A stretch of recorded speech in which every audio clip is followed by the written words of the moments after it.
The film is presented as a true crime documentary. It follows a small documentary crew documenting detectives Joe Kirby and Lexi Taylor as they investigate the masked, ritualistic serial killer known as Mr. Shiny, whose crimes haunted California's inland empire for more than 3 decades.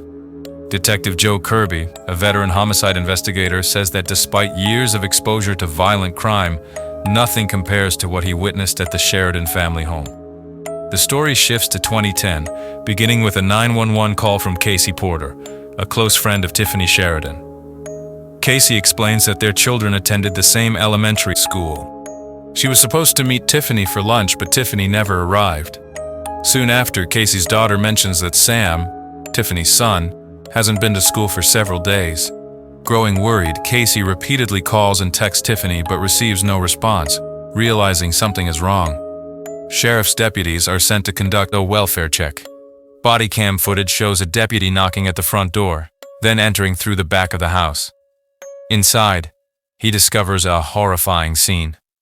The Sheridan family's hands are bound together, their legs placed inside plastic buckets. Above them, a strange symbol is painted on the ceiling using their own blood. The setup clearly suggests a ritualistic killing.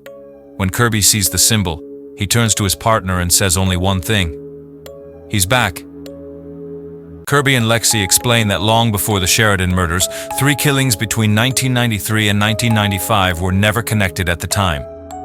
The film takes us to the San Bernardino National Forest, where in 1993, the dismembered torso of Shifra Gutierrez was discovered. Her uterus has been removed, leaving investigators with very little usable evidence. Reports suggest she was last seen at the Dean Corner Motel, a location frequently used by prostitutes, where she was with an unknown man. This provides investigators with their first lead. A man using the name Albert Shiny had signed the motel ledger. With no way to confirm his identity, the case goes cold. 9 months later, another violent crime occurs. A bedridden elderly man is found bludgeoned and stabbed more than 30 times with a box cutter inside his retirement facility. One of his eyes was gouged out. Police describe it as a sloppy kill, with blood everywhere. Despite the chaos, investigators recover a fingerprint. The third case is the most disturbing of all. A young boy named Noah Lafone is abducted. His body is discovered 3 months later. Noah's liver has been removed, and nearby police find a box cutter and his school backpack. Investigators also discover a book with an imprint revealing the word Caliban. It marks the first solid evidence that the murders are being driven by a deliberate occult ideology. 2 weeks later, the police received a letter. The writer includes details from all 3 murders. The message ends with the chilling line, 10 transit remain. The letter warns that the killer will return. That is when investigators realize the truth. They are dealing with a serial killer. Then, everything stops. No letters, no new victims. The case goes cold. 15 years later, the Sheridan family murders reopen the nightmare. Kirby knows instantly Mr. Shiny has returned, but this time the killing is different. The earlier murders were impulsive and sloppy. This one is precise, controlled, and deliberate. Each victim's legs are placed in labeled buckets, marked to measure blood loss. The medical examiner confirms a box cutter was used to make controlled incisions designed for maximum bleeding. What confirms the ritual is what follows. The killer remains in the house for nearly 2 hours, using a 24-foot ladder to paint the symbol on the ceiling with the victim's blood. The investigation escalates when a news report reveals another gruesome discovery. A jogger finds a severed head, arranged inside the same symbol. The victim is identified as Tamara. Police learn the killer entered her home earlier, incapacitated her, and burned her boyfriend Glenn's face with a blowtorch, leaving him disfigured. Glenn survives and recalls the killer mentioning Caliban. No DNA or fingerprints are found. Despite the brutality, investigators recovered no DNA, fingerprints, or usable forensic evidence. The only lead comes from a woman near the park who reports seeing a man unloading large garbage bags from a truck the morning of the murder. The truck belongs to Victor Chamaz, a small house painting contractor. When questioned, Victor lies at first but later admits the truth. He says his truck was stolen, that he was attacked, and that the man who took it was wearing a strange mask. Police now realize the killer knows he is being pursued. Soon after, another letter arrives, openly mocking the police. A news report reveals another horrific murder at an aquatic center. The victim, 43-year-old Dennis Shao, is found inside an abandoned swimming pool, trapped by barbed wire and broken glass. The killer bred leeches to slowly drain his blood over 3 days, their bites forming the same occult symbol. To silence him, Zhao's tongue was removed. Police discover the killer contacted Dennis through Craigslist. A technician traces the IP address to a local coffee shop, but the lead goes nowhere. No witnesses, no cameras, no evidence. While questioning people near the coffee shop, detectives speak with a homeless man who says the killer tried to hire him for day labor. After driving to collect equipment, the killer asked about a bracelet the man was wearing. When he learned it came from the trash, he became visibly angry, forced the man out on the highway and drove away. Police believe the man was spared because he did not fit the killer's victim profile. Police trace the house and find the same symbol carved above the front door. Inside, the place is nearly empty, except for a telescope.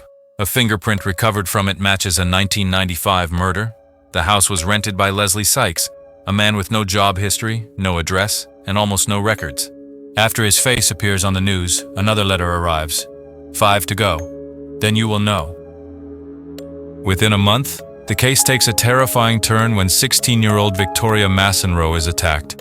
She is shot in her bedroom while recording a makeup tutorial. The killer cuts her hair and appears to perform a ritual, all while the camera continues recording and glitches. But against all odds, she survived and is rushed to the hospital under heavy police protection. Sykes infiltrates the hospital, walks past Lexi and Kirby unnoticed, and murders Victoria by secretly adding drain cleaner to her blood transfusion bag. Police begin digging into Leslie Sykes' past but find almost nothing. All of his relatives are dead. He was briefly married, but his wife died by suicide in 2008, leaving few personal connections to follow.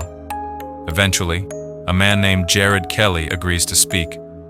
He describes Sykes as strange and withdrawn, saying Sykes once told him about a religious experience inside a remote desert cave. According to Sykes, he encountered something he called a shambler from the stars and another force he referred to as the Thorn of Time. He claimed this vision completely changed his life. Soon after, the killer strikes again.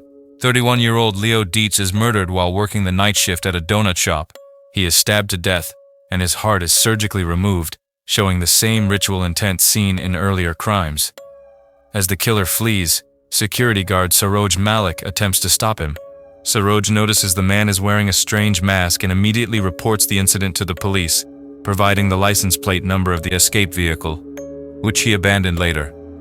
As investigators continue reviewing Sykes' history, they finally understand why the killing stopped for so many years. Records reveal Sykes was out of the country, traveling extensively through the Middle East and Europe. During this time, Sykes transformed from a local murderer into a dedicated occult believer. Police believe his travels were deliberate, not random. He sought out ancient ritual sites and forbidden knowledge, spending long periods in Jerusalem, where he studied historical locations tied to religious and ceremonial practices. Investigators believe this journey was an attempt to understand the disturbing vision Sykes claimed to have experienced years earlier in the cave. The trip appears to have deepened his belief that he had been chosen to carry out a cosmic purpose. A key turning point occurred in Germany, where Sykes encountered an antiquarian named Jonas Eckhard. Eckhard owned a rare and ancient book titled The Scriptures of Valil book about witchcraft and spells. When Eckhard refused to sell it, Sykes stole the book. As a warning to anyone who might help the police, Sykes murders security guard Saroj Malik, the same man who had earlier confronted him at the donut shop. Malik's body is later found displayed in a local playground, arranged in what investigators identify as the Blood Eagle position, an ancient and extremely brutal ritual execution meant to make the ribs resemble wings. As police struggle to understand Sykes' motive, Kirby makes an important connection. He remembers the telescope found in Sykes' house and asks himself what Sykes was watching. The telescope inside Sykes' house was aimed at a rare astronomical event set for May 13, 2011, an alignment that occurs only once every 800 years. On that night, Mercury, Jupiter, and Saturn would align within the constellation Ophiuchus, often called the 13th zodiac sign, typically depicted as a man holding a snake. When Kirby studies the alignment, he realizes the planetary pattern closely matches the killer's symbol. While searching the house, the police discover a hidden false wall. Behind it, they find a key that leads them to Sykes' storage unit. Inside Sykes' storage unit, police make a horrifying discovery. They find his mask, along with human remains taken from his victim's blood from the Sheridan family and Victoria's hair, Dennis' tongue. They also uncovered detailed research files on each victim, showing that Sykes carefully studied his targets before killing them. The unit contains occult books and a statue of a leech-like creature named Asragor. Written on the wall nearby are the words, "Hail Asragor." This discovery confirms that Sykes was planning and documenting his murders, collecting body parts as part of a dark ritual, not acting randomly. After that, another letter arrives. This time, the message reads, "One left for me, then he shall set free." Police realize the killer believes he is nearing the end of his ritual and preparing to complete the final step himself. Soon after, Sykes murders a young couple inside their home and kidnaps their 3-month-old infant, Sawyer Cortland. A red SUV is later reported entering the San Bernardino National Forest, stopping near the same location where Sykes' first known victim was discovered years earlier. In the woods, Sykes breaks into a rented cabin belonging to Martin and Sylvia Vallejo. As Sylvia escapes, Sykes subdues Martin and lobotomizes him, leaving him incapacitated before fleeing the scene. Officers, including Carter Pierce, later locate Sykes at a makeshift altar beside a wooden pyre. Sykes opens fire, killing several officers and wounding Pierce moments before Kirby and Taylor arrive. As the planets align, witnesses report a sudden cosmic burst in the sky. One nearby camper, Elizabeth Paris, suffers a seizure that leads to permanent epilepsy, while another develops chronic vertigo. Just as Sykes prepares to ignite the pyre, Kirby and Taylor shoot him dead, saving the infant. Sykes' body later vanishes, then is found in a nearby creek, his face being consumed by the leeches he once used on his victims. 2 days earlier, Sykes had mailed a final letter claiming the ritual had been passed to a willing pledge and that the harvest would return in 800 years. Sykes saw the world through the lens of ancient texts and cosmic signs. To him, the murders were not crimes, they were offerings, carefully timed and precisely carried out to complete what he believed was a universal ritual.